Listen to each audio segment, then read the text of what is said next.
আসসালামু আলাইকুম দর্শক, আপনাদের প্রীতীয় শুভেচ্ছা জানিয়ে শুরু করছি আমাদের আজকের প্রতিবেদন। তো দর্শক, দেখতে পাচ্ছেন আমাদের সামনে এক আপু দাঁড়িয়ে আছে। আমরা তার জীবনের গল্পটা শুনবো। তো জানবো আপু কেন আমাদের ইউটিউবের মাঝে আসলেন, তিনি কি বলতে চান। আপু আসসালামু আলাইকুম। ওয়ালাইকুম সালাম ভাইয়া। আপু কেমন আছেন? আলহামদুলিল্লাহ ভালো আছি। আপু আপনার নাম কি? নাম নীল। মিম, খুব সুন্দর নাম, দেখে তো মাশাআল্লাহ খুবই সুন্দরী। তো মিম আপু থাকেন কোথায়?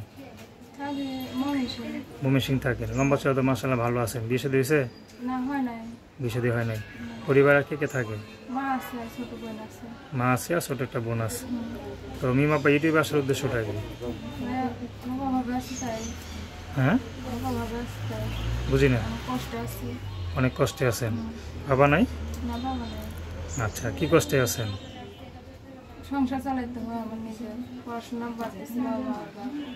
ও, মানে সংসার বাবা নাই দেখে নিজের হাতে সংসার চালাইতে হয়, এর জন্য পড়াশোনা বাদ দিয়ে দিয়েছেন। বুড়া মানুষ কিছু করতে পারে না। পড়াশোনার কি ইচ্ছা ছিল? হওয়ার ইচ্ছা তো ছিল কিন্তু টাকা অভাবে করতে পারি না। আচ্ছা, কি হওয়ার ইচ্ছা ছিল? যে পড়াশোনা করে কি হবেন?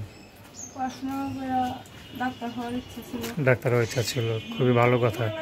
ডাক্তার হয়ে কি মানুষের সেবা করতে হয় নাকি? ফ্রি ফ্রি করবেন না টাকা নিয়ে করবেন? ফিরেও করতাম তখন দুইটাই। দুইটাই করতেন। আচ্ছা, যারা গরিব তার থেকে কি টাকা নিতেন? না। আচ্ছা, তো ভালো ভালো কথা। মন তো ভালোই ছিল, কিন্তু টাকা পয়সার জন্য তো মনে করেন ডাক্তারি পড়া পড়তে পারলেন না। তো এখন কি বিয়ে শাদী করবেন নাকি? বিয়ের সাথে করার তো ইচ্ছা আছে। কেমন মানুষ পেলে বিয়ে করবেন?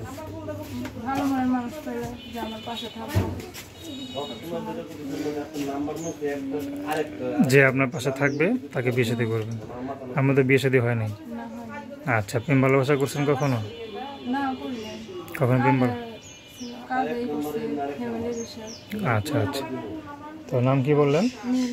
তো দর্শক, আপনারা মিম আপুর কথা শুনলেন। তার নাম্বারও 01852774707।